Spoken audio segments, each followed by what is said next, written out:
Well, I've come down here to southern Spain, to Andalusia. I'm going to look at a really important tectonic story. But the motivation isn't just the tectonics.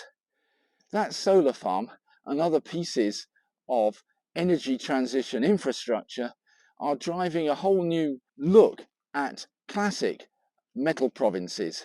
And we're going to look at the tectonics of one of the really great ones. They're out behind those solar panels. And that's where we're going to have a look at the geology. We're visiting the western part of the hill country of the Sierra Morena, a quiet part of southern Spain, well away from the normal tourist haunts.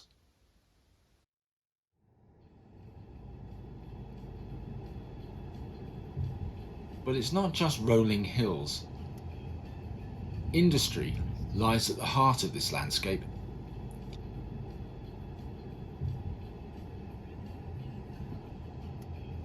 Industries that stretch back over 5,000 years.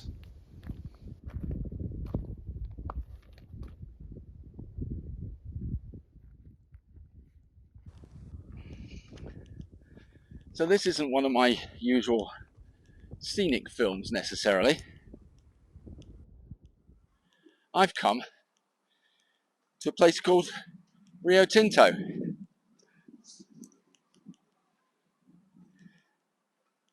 This is one of the really great mineral systems on Earth.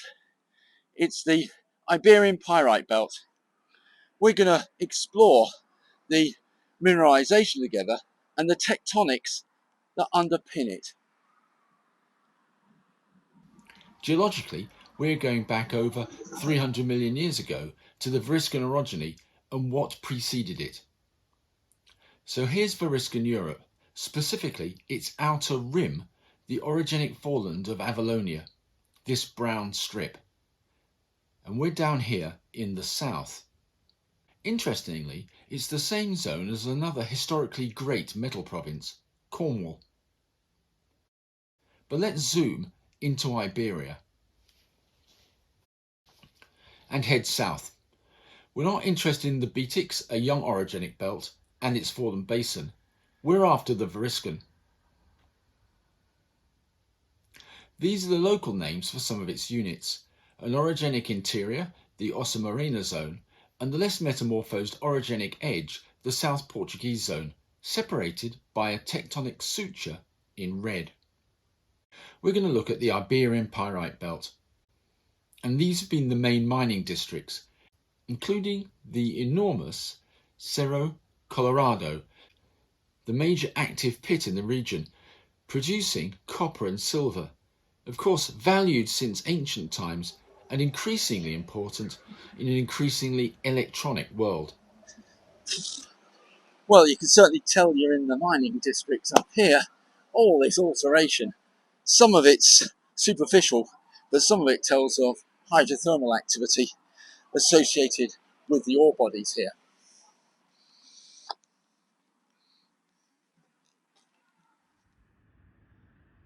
These are arguably the type examples of VMS ore systems, that's volcanogenic massive sulfides.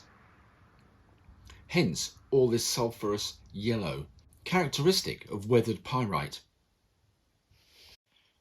The sediments here are black shales with breccias, but it's the deep water anoxic depositional environment that's important. So let's take a look at a hypothetical VMS system. The starting point is a succession of volcanic and sedimentary strata which lie above a shallow magma body which provides a source of heat and some of the metals that will go into the ore bodies. A key feature is that VMS deposits form under deep seawater which has anoxic bottom waters, which means the near seabed and sediments have saline reducing sulfur-rich formation waters. The magma chamber drives hydrothermal convection, flushing that reducing saline brew through the volcanosedimentary succession, and this leaches out metals, some also from the magma chamber margins. The return flow exhales onto the seabed, a reducing environment that means sulfides precipitate on the seabed and from plumes in the seawater. The feeder systems creates a stockwork within which more sulfides can precipitate, particularly high temperature ones like the copper mineral chalcopyrite. And the surrounding rocks are altered too, in a halo where lower concentration of ore minerals can accumulate. So that's the VMS play. Broadly sedimentary, driven by transient heat sources. Then the system can be buried by younger sediments. VMS systems need deep water, anoxic settings, and a volcanic source for heat to drive hydrothermal convection and for the metals. There are structural controls, faults and so forth that can focus the hydrothermal system. Tectonics then is central to VMS in driving the depositional environment, focusing fluids, and for any later deformation.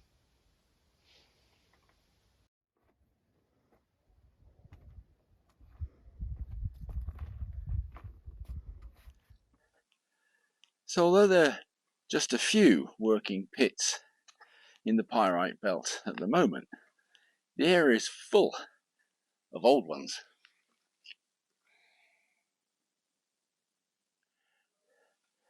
And it's these old pits, along with the currently active ones, that betray the origin of the ore, of course. Now, it's obviously not great to actually go around and look at these surfaces in here. It's not a great place to do fieldwork. But if we scruff around some of the other places, we can get an idea of the nature of the ore.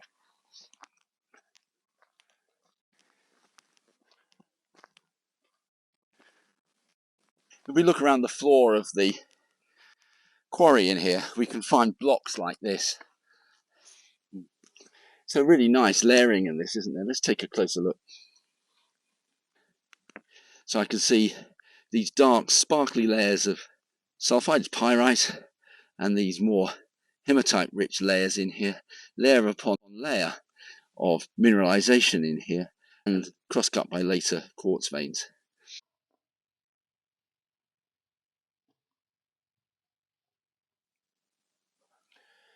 So these are the classic associations: hydrothermally driven remobilization of metals, leaving behind highly altered rocks, both the volcanics and the sediments. And the mineralization is strongly localized into ore bodies, and that's what's being worked here at this pit.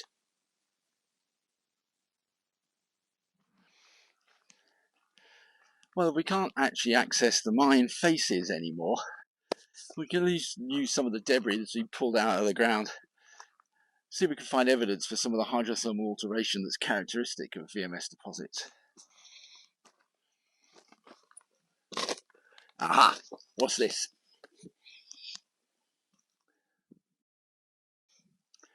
So, lots of evidence of brecciation in here, so you can imagine hydrothermal fluids sort of blasting their way through the rock, fracturing it, and then in the fracture porosity, precipitating sulfides.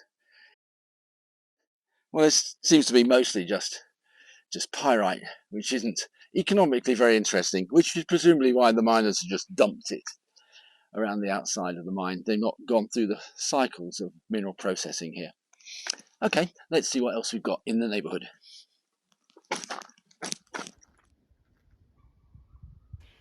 These deep pits are the result of mining in the late 19th and 20th centuries, but these sites have much earlier origins.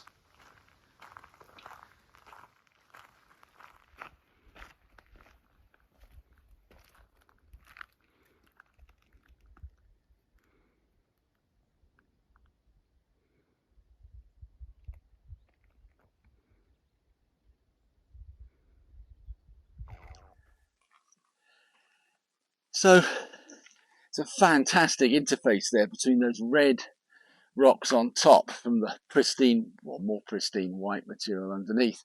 That top surface is a gossan. It's a deep penetrating, essentially weathering surface that's burrowed down into the ore body below. And that's essentially nature's chemical processing kit that allowed the early users of this resource, the Romans and even presumably earlier peoples, to actually extract the metals they wanted. And it's only much later, 19th century, that these great pits were carved down and the real solid ore bodies were exploited.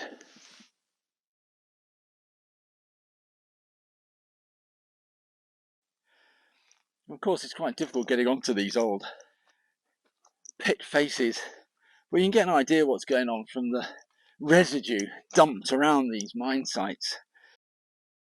You've got these completely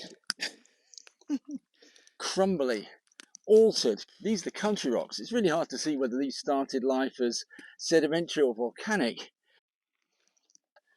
These are great lumps of sulfides. There's all this black shiny pyrite and the rotted remnants in yellow, along with oxides.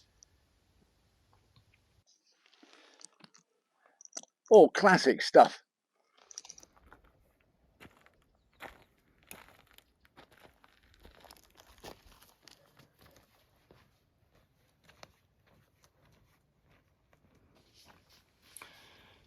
Of course, the locations I'm visiting aren't the working pits. They're part of a network in the Rio Tinto Nerva mining area historic site.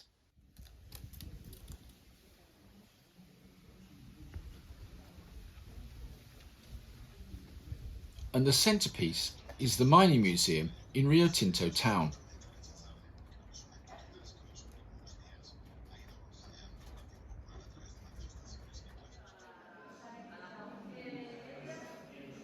It recounts the history of the place from Roman to modern times, into the 20th century,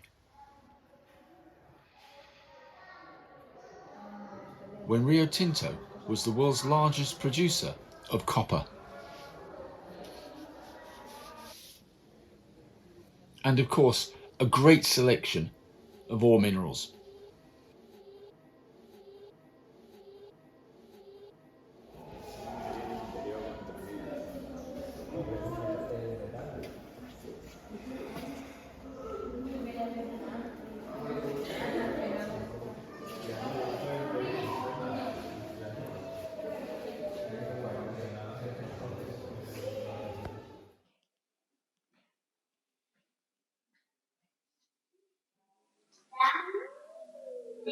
So there's some pretty neat specimens in this museum. Of course, that's what you'd expect to find.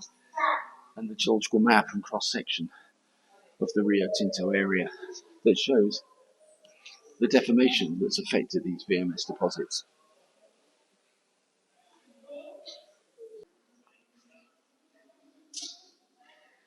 So the area was mined in Roman times, and the museum has quite a nice display about the history of the mining during that period.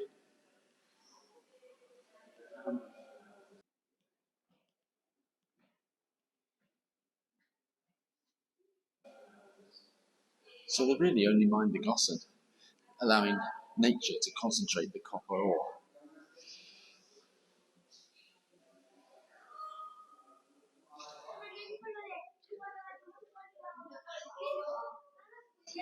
But actually mining in this area has a much older history than even the Romans.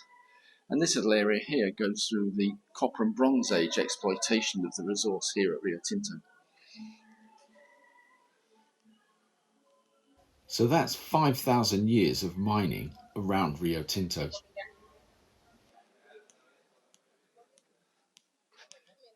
Okay, well, so much for the museum. Let's go and look at some more rocks.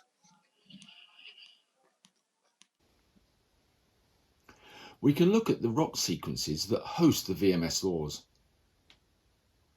They're preceded by the so-called phyllite quartzite group, Devonian clastics.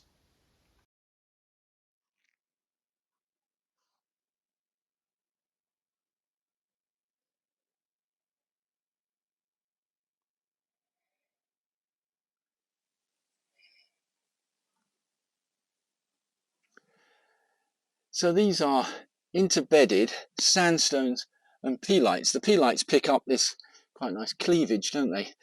And the sandstones, well, they stand out quite prominently. We can trace them up and down the outcrop.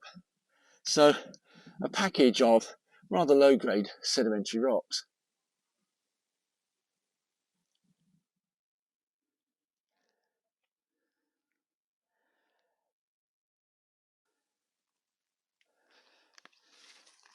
Well, these interbedded sandstones and pyrites make some really classic structures. This is called pencil cleavage, and you can see why. And it's formed by the intersection of the bedding plane with the cleavage planes coming down like that. So you get your pencils defined by these two intersecting planes. So a really classic structure.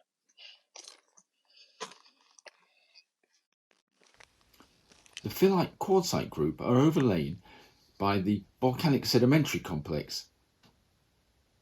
This is the time for VMS formation. Well, most of the succession in here are these pyrites, occasional sandstones and breccias, so sedimentary rocks. But then there's these other units which show the volcanic associations. This pale unit, well, that's a tuff.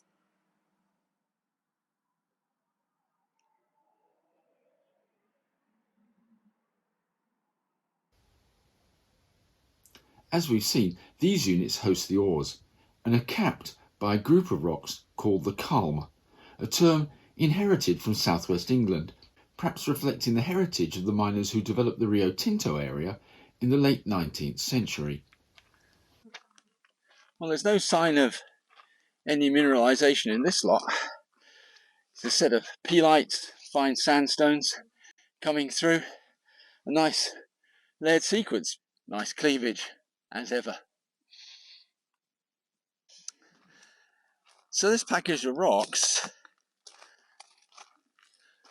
stratigraphically seals the group of strata that contain the VMS ores.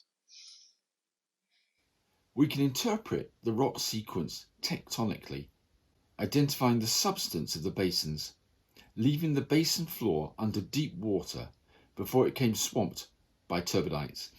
It's the deep water rocks that host the series of VMS deposits. This is the model of Augustin Martin Izard and colleagues, a rift system where the faults localise the hydrothermal venting for VMS. The stopworks containing rich copper ore.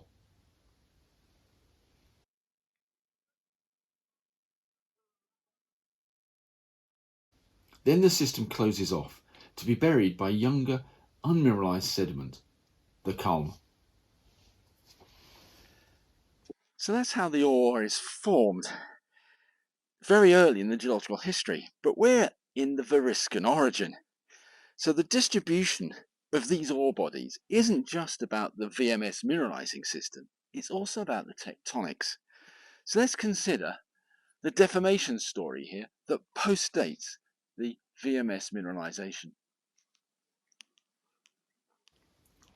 These sections by Fernandez and colleagues shows the evolution of this part of the Variscan.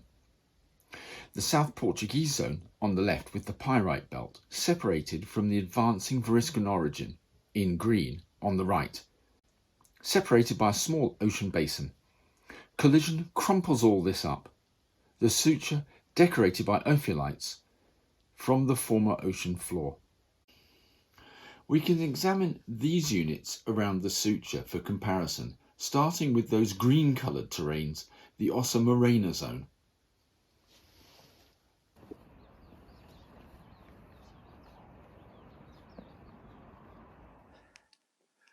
So up here above Aracena, we've got these former Cambrian limestones, now marbles.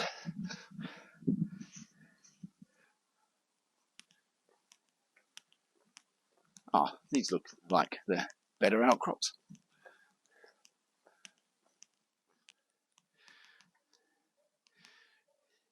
Yeah, almost sort of Niso's marbles. Great sort of banding.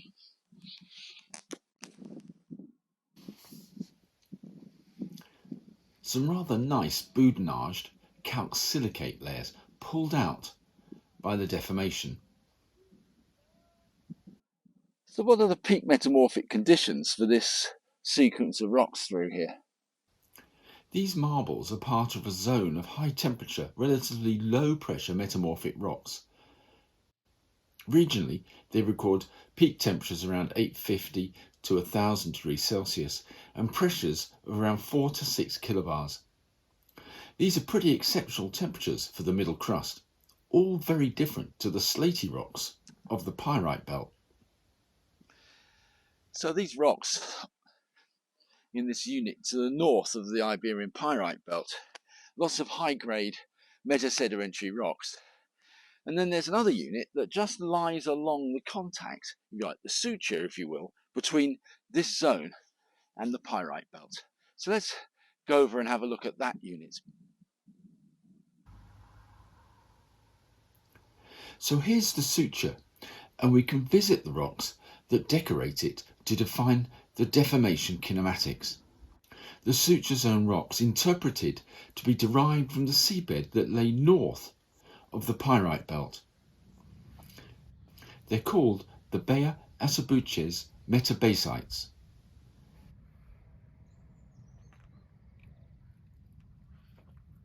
They are banded amphibolites.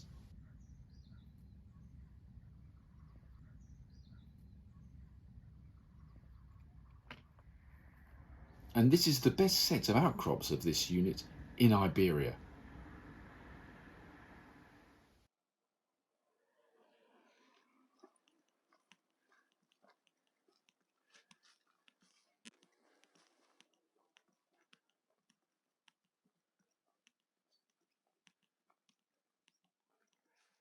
Well,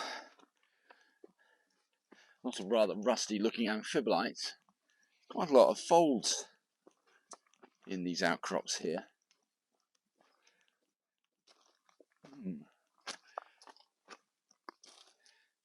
Yeah, nice fold structures coming through, long, short, long, so an asymmetry. If you wanted to apply a vergence to that, it would apply top that way, further to my left, looking along the road, and yeah, nice folds. But let's try and find some plateau rock and look for more sort of conventional shear criteria.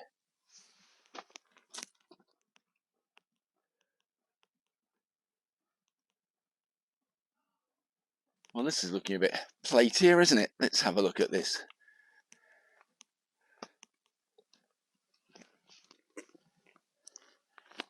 Really intense deformation fabric in here. Let's see if we can see, first of all, is there a stretching lineation? And then see if we can see any shear criteria in these strongly deformed rocks.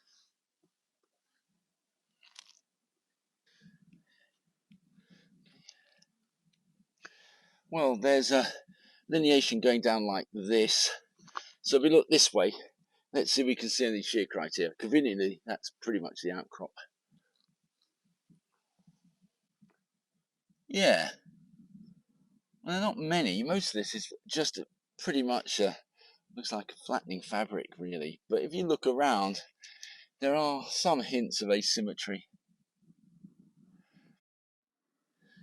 So that makes this essentially a zone of sinistral, well, transpression, shearing like this through the outcrop.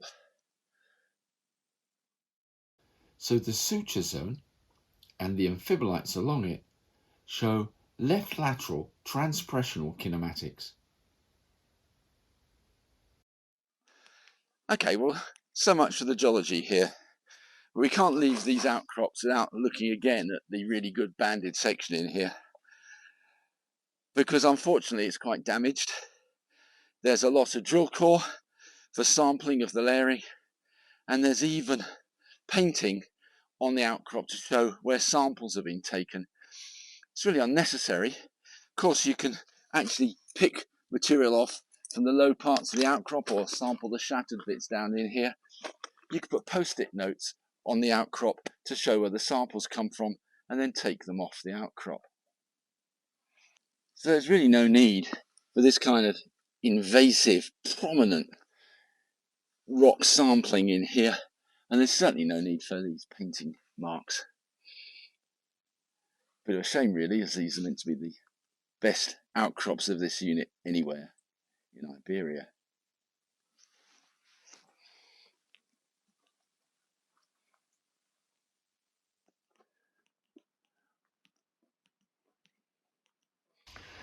Like me, you can visit these localities by following the excellent field guide by Manuel Diaz-Asbaroth and Carlos Fernandez. Well, so much for the structure and outcrop. But what's the crustal structure of this part of the Variscan origin? Well, there's a deep seismic profile that's been acquired through this landscape called Iberian. So let's see what that shows. So the profile shows a whole pile of northward dipping reflectors. How are those interpreted? So southward directed thrusting, carrying the margin of the Variscan origin southwards. So let's see how the deformation is expressed in the Pyrite belt. Well, obviously, there's a lot more going on in here than simply thrust imbrication. Essentially, well, this is a slate belt. Lots of compression, distributed deformation associated with the southward translation of thrust slices away and through the Pyrite belt.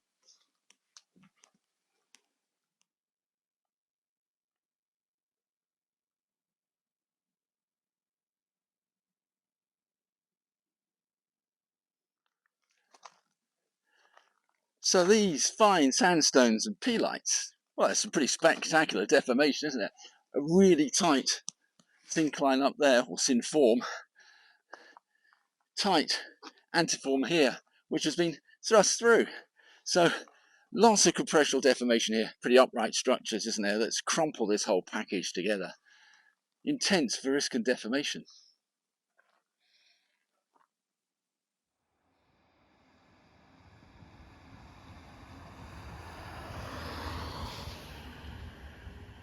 Developing mines like this means developing understanding of the geological structure of the ore bodies. We can follow this by looking at the study by Martin Izard and others of the Cerro Colorado area. This is their map of the distribution of ore bodies. And these are the boreholes which show their extent in the subsurface yet to be mined, from which a 3D model can be built. Let's just look at a single cross-section. The rich copper ores of the VMS stockwork in light green. This interpretation shows a fault control on the hydrothermal feeders, starting with rift faults which focus the hydrothermal and exhalative systems. But Variscan tectonics have deformed the basins. The final geometry of the ore system is controlled not only by the early rifting, but also by the subsequent deformation. So getting on top of the tectonics is critical for developing mines efficiently and therefore economically.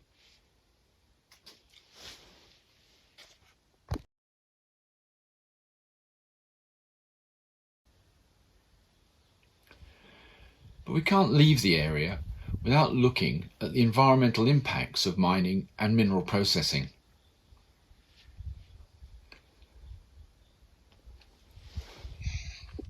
So of course, if we're going to mine this stuff,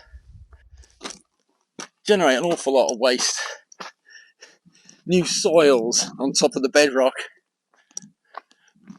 But this is just a veneer. Entirely new mountainsides of rock waste taken out of these pits, mounded up, sculpted into those terraces, new hills of rock waste in the landscape.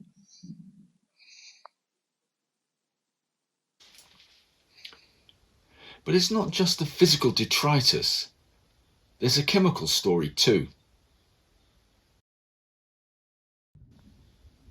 Sulfides outcrop, whether mined or naturally occurring, makes for problems.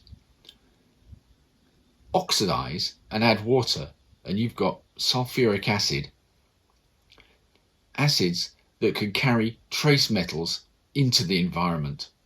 Rio Tinto, globally, one of the rivers most polluted by acid drainage.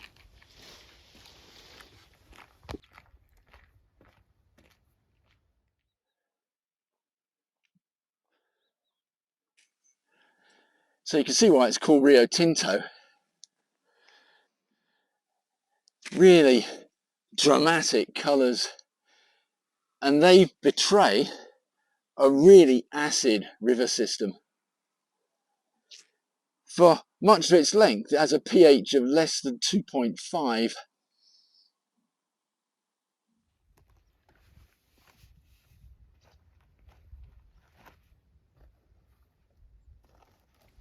It's not necessarily modern mining that's to blame here. Thousands of years of mineral processing coupled with natural weathering has contaminated the river system.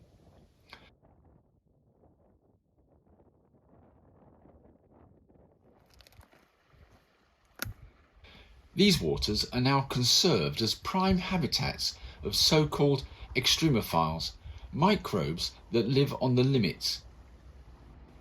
In this case, extreme acidity. Very interesting for astrobiologists researching extreme habitats for life that might exist on other planets. But the river waters flow downstream and out into the Gulf of Cadiz. Recent studies by Victoria Besada and colleagues reveal metal contamination in the seabed sediments. Arsenic, cadmium, mercury and chromium. Plumes from the contaminated rivers. Mining and metals remain absolutely critical for human society, increasingly so as we move away from hydrocarbons. And modern mining and mineral processing can be done much more cleanly. Environmental impacts like this can and must be things of the past.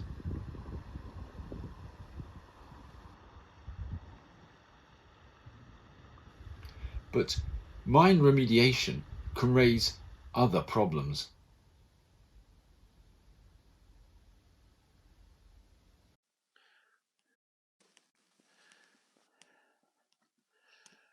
So way over in the background, we've got the modern tailing slopes that are coming out of the active pits. And down here in the foreground, we've got an old, essentially copper mine here and a copper processing area in the valley bottom. It's a great place to see remediation in the landscape in here since about the 1950s and 60s, when this local area ceased working. Well, remediation of former mining areas like this rely on planting trees to restore the area to nature. And there's clearly a drive to make that happen quickly. And in the tree world, not much grows quicker than eucalyptus. But if you plant eucalyptus in landscapes like this, you're storing up problems, because roll the story on a decade or two, and these trees are essentially equivalent to oil drums in the landscape. They represent horrendous fire risk, and so it's perhaps not so surprising that Andalusia has seen some really devastating forest fires in recent years.